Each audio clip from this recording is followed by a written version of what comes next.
Hello, my name is S Rob. I'm the author of almost 500 books on occultism, which is more than anyone's ever read in the history of the world.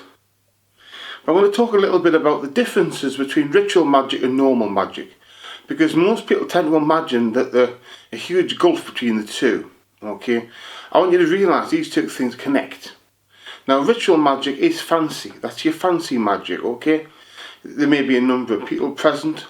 They may be wearing costumes. No, I'm not shitting you. They may be wearing costumes. Okay? They may be wearing costumes. Strange marks upon the floor. Maybe done in Latin, maybe not. Or Hebrew even. And that's your ritual magic, fancy magic. Now, the other magic is the stuff you do every day, or as some people call it, God stuff.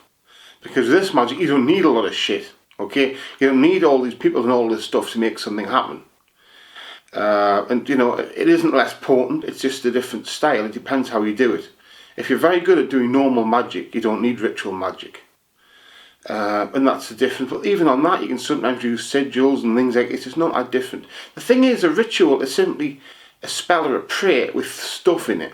Okay? I mean, if you technically do a movement, like if I do that movement like that, technically that would make a spell into a ritual. So it's not a big dividing line. Part of the ritual magic is about event.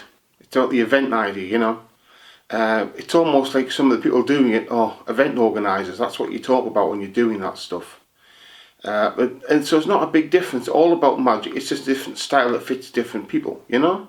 I mean, imagine if you're wanting the day out, that could be your highlight of the day, is that you do a big bit of ritual magic and you go somewhere spooky ooky and you put your robes on and stuff like that. You know, it's fancy.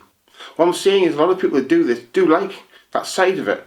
They like the theatrical and the big side of it, and that's fine for them. It's fine, you know. But it doesn't have to be more that way.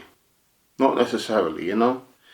I've done both, but I tend to do the normal magic, and the reason is that it's more practical for people. And I realise you can put elements of ritual magic, like I said, into your normal magic.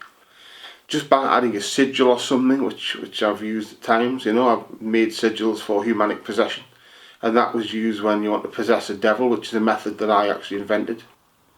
But that's mainly the difference, is that the ritual magic is fancy. And that's all it is, it's fancier stuff. That's the only difference, really. It's just for people who want to be a little bit more theatrical.